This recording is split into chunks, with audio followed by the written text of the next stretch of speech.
A continuación, Espinosa Libertad.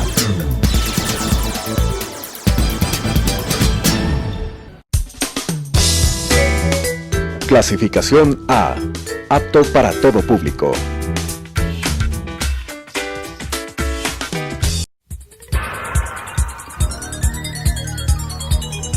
Las opiniones vertidas en este espacio por la producción y dirección del programa son de exclusiva responsabilidad de sus autores y de quienes intervienen en ellos.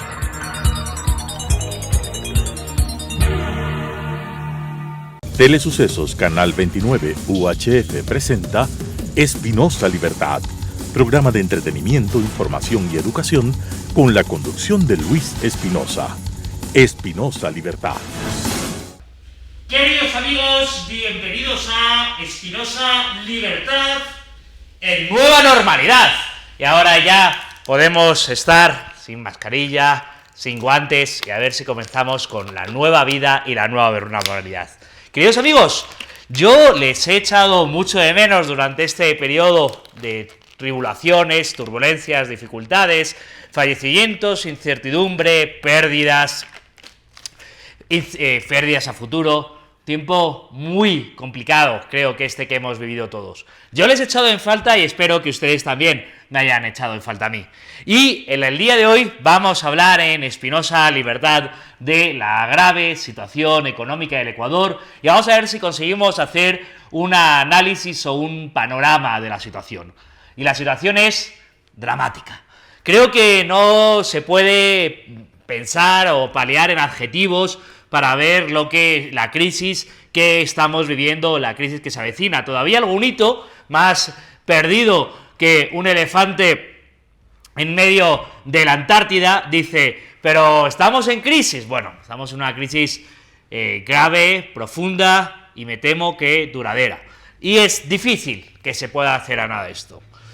Y estamos en crisis desde el primer momento, es decir, ya en enero del año 2020, ya desde antes, desde octubre del año 2019, y ya desde antes la economía ecuatoriana tenía graves problemas estructurales que llevan a la situación en la que nos encontramos ahora, que es la quiebra del Estado, la quiebra de gran parte de las empresas. Evidentemente, el COVID, o mejor dicho, el confinamiento al que las medidas políticas por el miedo al COVID nos ha obligado, que es la manera adecuada de decirlo, ha acelerado y agravado la ya precaria situación que tenía el Ecuador desde antes. Es decir, esta pasará a la historia por la crisis del COVID, y es cierto que el COVID es parte importante de esta crisis, pero no es lo único que ha ocurrido ni es la única causa de la crisis.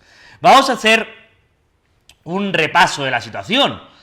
Ecuador, desde el año 2014, no crecía en términos de PIB per cápita. Es decir, es cierto que el PIB del país crecía, pero Ecuador es un país joven, lleno de gente joven que se incorpora al mercado laboral, de nuevos nacimientos, de gente que se va incorporando, y si lo medimos como lo deberíamos medir, es decir, cuánto produce cada trabajador productivo, desde el año 2014 en Ecuador no se crecía.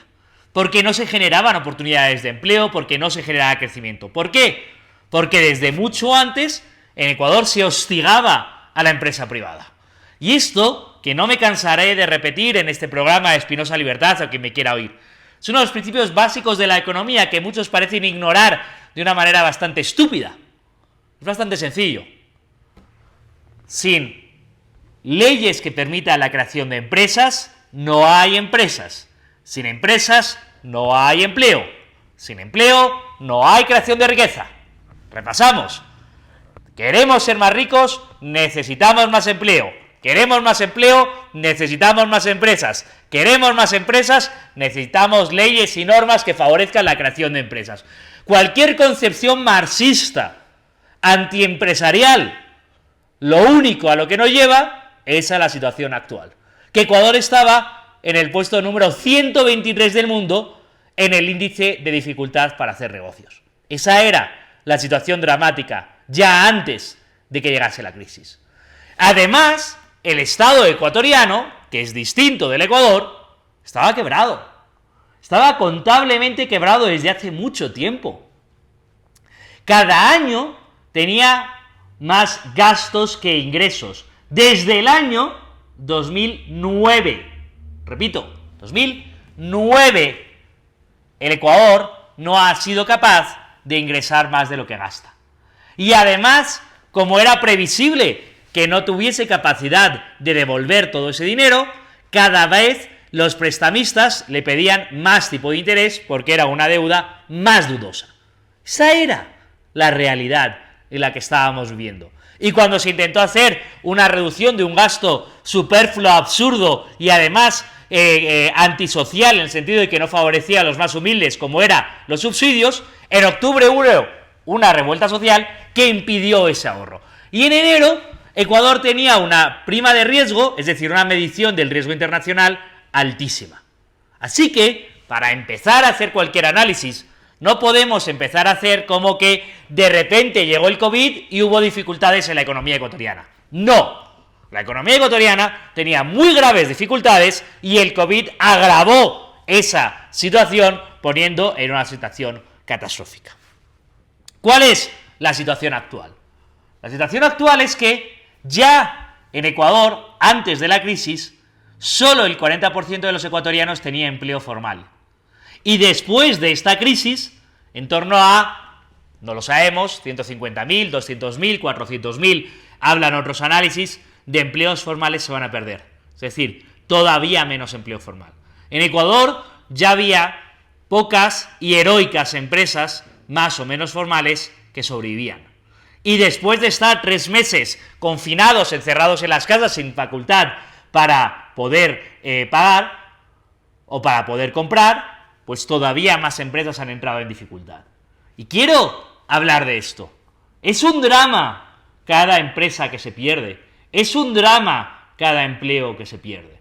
Y muchos hablan como que la pérdida de empresas no fuese. Es una hecatombe social.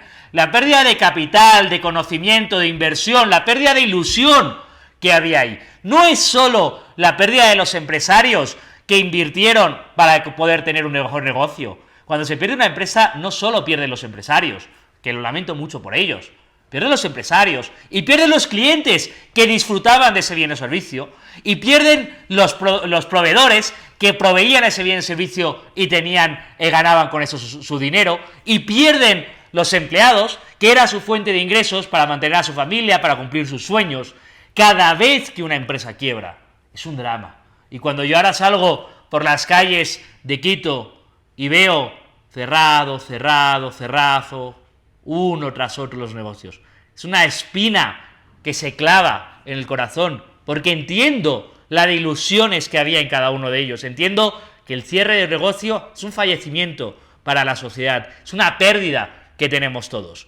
Y no solo eso, además el Estado ecuatoriano está contablemente quebrado, todavía no jurídicamente, pero sí a día de hoy contablemente quebrado. Y además, las leyes que tenemos son las que nos han llevado a esta situación. No tenemos independencia judicial, no tenemos leyes que favorezcan el emprendimiento, no tenemos leyes que favorezcan la contratación, tenemos una ley fiscal increíblemente nefasta que perjudica tanto a los creadores de riqueza, no tenemos facultad para crear negocios y sí hostigamiento a los negocios funcionando, no tenemos un sistema que permita dar facilidades a los creadores de negocios o a los creadores de riqueza. Es decir, quiebra contable del Estado, que lleva tantos años gastando más de lo que ingresa y no puede, quiebra de decenas de miles de empresas, pérdida de cientos de miles de empleos, de aquellos que tenían la suerte de tener empresas formales o de aquellos que tenían la suerte de tener empleos formales. Esta es la situación. Quizás no hace falta que yo se lo repita, pero se lo quiero dejar muy claro, para que nadie venga a decirles que esto va a ser corto, que esto va a ser sencillo, que esto va a ser fácil, que de esta salimos con un poquito de ñeque, o, más peligroso todavía, que en el año 2021, cuando vengan las elecciones, no venga ningún populista descerebrado, desubicado e ignorante proponiendo soluciones fáciles a los problemas estructurales y difíciles que tiene la economía ecuatoriana. Esta es la situación y es muy grave. Y este ha sido el primer segmento de Espinosa Libertad. En el segundo hablaremos de soluciones. Muchas gracias, queridos amigos.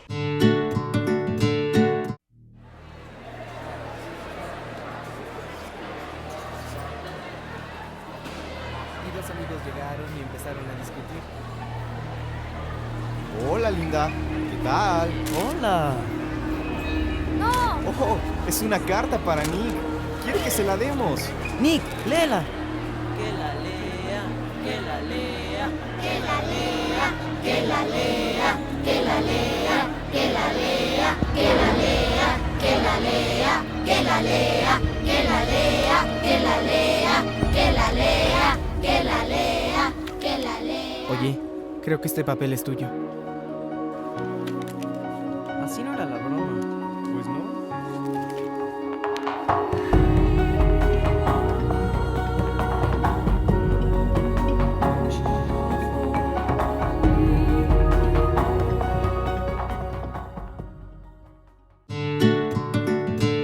Queridos amigos, en Espinosa Libertad, en esta segunda parte, después de la primera que ha sido dramática, hablando de la situación económica del Ecuador, vamos a intentar hablar de las soluciones a la situación económica del Ecuador.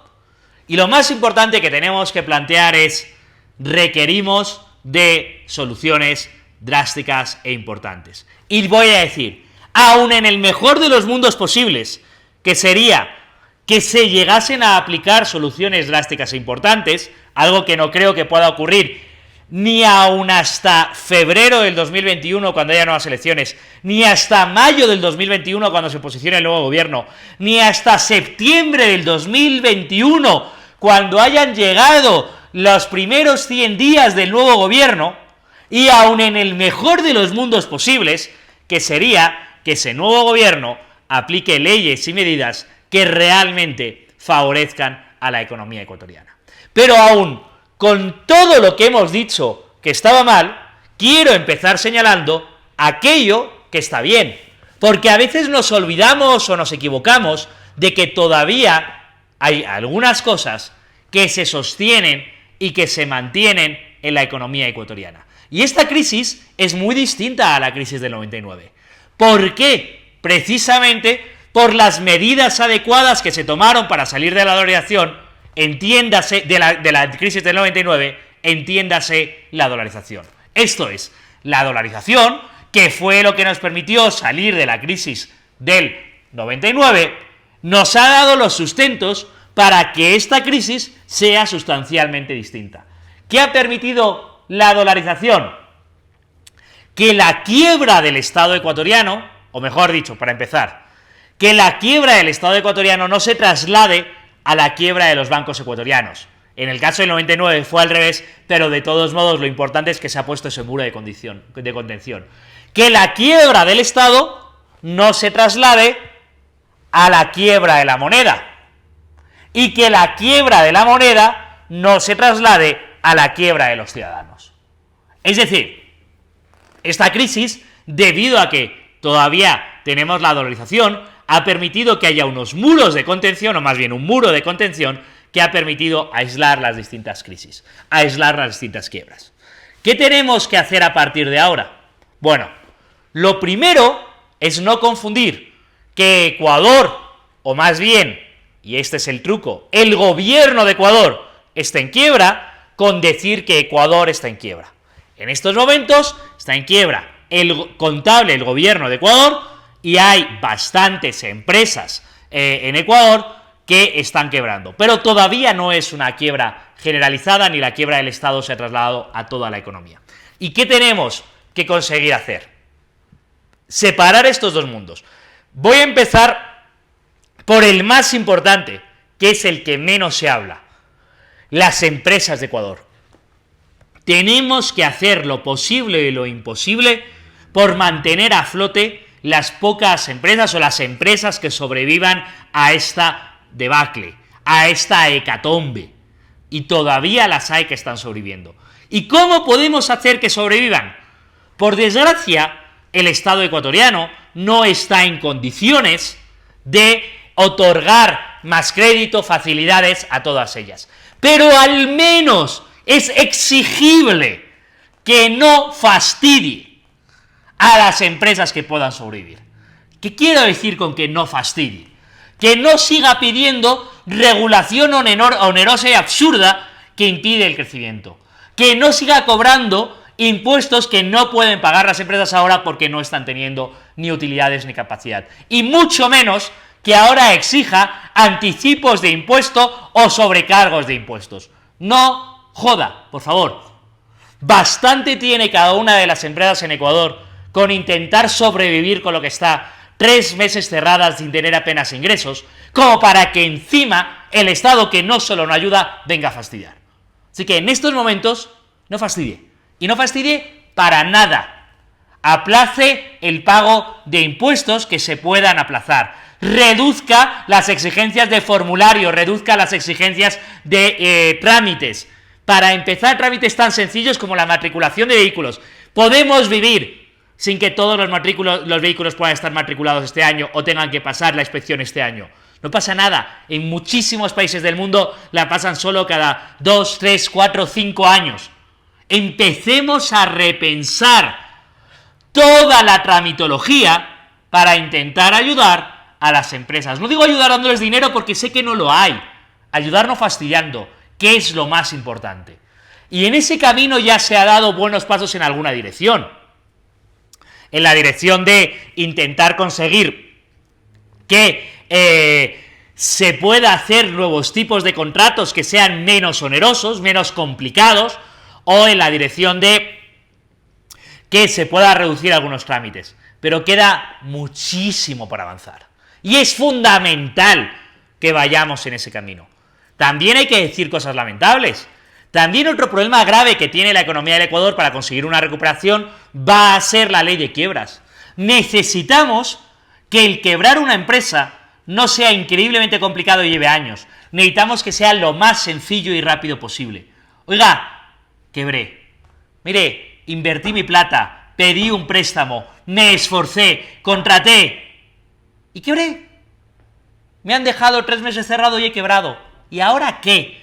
Bueno, pues ahora vamos a conseguir que en un plazo de tiempo razonable, 3 meses, pueda liquidar esto. Pueda hacer un concurso de acreedores, aquel al que le pueda pagar le pago, al que no le pueda pagar no le pago, mi nombre queda limpio y ya está. Quebré, la sociedad limitada o sociedad anónima se disuelve y quebré. No puede ser que en Ecuador lleve años quebrar una empresa. ¿Por qué? Porque toda la fuerza laboral toda la fuerza del emprendedor que tenía invertida en ese negocio se queda lascada y no la poder emplear en un nuevo proyecto productivo que ojalá pueda empezar en el año 2021 o 2022 cuando la situación sea distinta. Y todo lo que aprendió en su primer fracaso empresarial será muy importante para conseguir triunfar en el segundo. Claro que sí, por eso se inventaron las sociedades limitadas. Eso es de lo que tenemos que empezar a estar hablando. Es de todos estos cambios legislativos estructurales que favorezcan el emprendimiento y la creación de empleo, que es lo fundamental para que haya crecimiento en este país. Las alianzas internacionales como la Alianza del Pacífico, conseguir firmar tratados de libre comercio, crecimiento. Y también, como no, tendremos que estar hablando de lo que tiene que hacer el Estado ecuatoriano. ¿Qué tiene que hacer el Estado ecuatoriano? Reducir gasto. No hay donde perderse. Los datos son dramáticos. El presupuesto para este 2020 del Estado ecuatoriano era de 35.000 millones. Los ingresos proyectados no llegan a 15.000. Más del doble. ¿Alguien piensa que esto es razonable? Es evidente que no. Es evidente que lo único que se puede hacer para salir de esta crisis es reducir gasto. Dice, ya, profe, pero esa gente que tenía su empleo, sí, me da muchísima pena toda esa gente que va a perder su empleo dentro de la estructura burocrática estatal del Ecuador. Entiendo que detrás de cada uno de esos despidos hay un drama. Y detrás de cada uno de los despidos de la empresa privada también hay un drama. Y detrás de cada una de las personas que están en el sector informal y no encuentran trabajo, también hay un drama. Y detrás de cada joven que está intentando lograr empleo y no lo consigue, también hay un drama. La situación es dramática.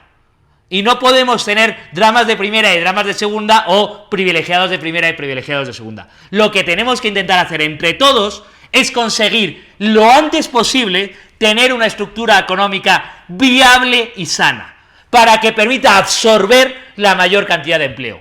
Y la estructura económica del Estado ecuatoriano a día de hoy es insostenible, simple y llanamente insostenible. ¿Y qué hay que hacer? Reducir gasto. Ya se ha hecho, pero no suficiente, porque el recorte tiene que ser profundo, porque tenemos que intentar lograr que ya no para este 2020, que es imposible, y quizás no para el 2021, para el 2022, 2023, tener una estructura en que los ingresos y los gastos sean equivalentes. Porque si no, ¿qué estamos haciendo? Por pagar estos gastos a día de hoy, endeudar y condenar a los ecuatorianos del futuro a pagarlos. Condenar el crecimiento económico de hoy y del futuro, porque es mucho más improductivo ese gasto que otros muchos donde se podría emplear todo ese dinero. Así que hay que reducir, y a todos se nos ocurre cuáles son todas esas estructuras productivas, esas estructuras burocráticas, todas esas instituciones, institutos, secretarías, etcétera, que están ahí y sirven para básicamente nada, y que podrían eliminarse. Y todos podríamos ser básicamente, seguir con una vida básicamente igual de felices que hasta este momento. Probablemente los que trabajen ahí no, pero es que esos salarios los pagamos entre todos y lastran el crecimiento de todos los demás. Así que, en general, estaríamos mucho mejor. Entonces, ¿qué tiene que hacer el Estado ecuatoriano? Primero, conseguir reducir gasto. Entre otras cosas, porque en estos momentos estamos en un proyecto de renegociación de la deuda. ¿Qué quiere decir renegociación de la deuda? Algo muy sencillo. A un lado de la mesa está el Estado ecuatoriano, y al otro lado de la mesa están aquellos que le han prestado miles de millones al Estado ecuatoriano. Y el Estado ecuatoriano se sienta a un lado de la mesa y dice: no puedo pagar. Simple y llanamente, no puedo pagar. Y al otro lado de la mesa le dicen: bueno, pues en lugar de pagarme 5.000 millones de que me debe entre capital e interés este 2020, y en el 2021 quizás le reduzco lo del 2021, lo aplazamos al 2024, y además le reduzco un poco el capital, un poco los intereses, y llegamos. Un proceso en el que Ecuador se juega miles de millones de dólares. Un proceso increíblemente complicado. Pero vamos a dejar algunas cosas claras. Ecuador está renegociando porque no ha sido capaz de pagar. Luego es responsabilidad de Ecuador. Y de los otros que prestaron dinero quizás cuando era bastante evidente que el modelo del socialismo del siglo XXI era despilfarrador y poco productivo. También. Pero va a ser un proceso de renegociación. Primero, cualquier acuerdo es mejor que ningún acuerdo. Por eso es importante llegar a tener un acuerdo. Segundo, el proceso es increíblemente complicado. Y hasta agosto del 2021, que se planifica que se termine, va a ser un proceso muy complicado. Pero tercero, solo tendrá alguna garantía de que este proceso llega a buen término si Ecuador es capaz de ofrecer garantías de que realmente va a poder pagar. ¿Y qué va a tener que hacer para poder pagar? Reducir su gasto. Así que va a tener que decir, efectivamente, voy a intentar equilibrar mis cuentas, porque no tiene sentido que para pagarle a usted tenga que pedir más dinero prestado para pagarle a usted, para luego el nuevo dinero prestado pagarlo dentro de 10, 20 años. Tenemos que empezar a pensar en consensos razonables de aquí a 10, 15 años. Y no creo que nadie, ni siquiera la izquierda más radical, pueda pensar que este modelo de endeudamiento es positivo para los ecuatorianos, ni los del presente ni los del futuro, ni para la creación de empresas ni para el Estado, para el crecimiento. Y por eso es la hora de exigir responsabilidad. Y aquellos populistas que te digan que no, que en esto no hay que gastar, que qué horror que este instituto cultural se elimine, qué horror que ya no haya subsidios, que pongan cifras sobre la mesa. ¿Cuál es su alternativa? Y nos encontramos rodeados de gente que paguen los ricos. Miren, les voy a decir datos dramáticos. En Ecuador apenas hay ricos. Lo siento en el alma, pero es así. ¿Qué quieren ustedes que yo les diga? Las 5.000 personas que tienen más de $1 millón declarados en Ecuador no suman en total ni 16.000 millones. Aunque se lo expropiásemos todo, y eso sería una barbaridad, porque las empresas no tienen el mismo valor con su propietario que fuera y porque el precio de liquidación sería horrible, aún así no llegaríamos a poder pagarlo todo. No hay caminos fáciles a situaciones tan dramáticas. Solo queda apretar los dientes, mirar en el largo plazo y reducir el gasto. Muchas gracias, amigos. En Espinosa, libertad. Las opiniones vertidas en este espacio por la producción y dirección del programa son de exclusiva responsabilidad de sus autores y de quienes intervienen en ellos.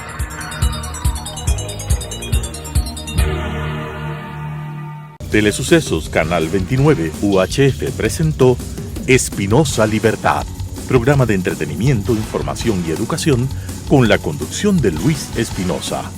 Espinosa Libertad.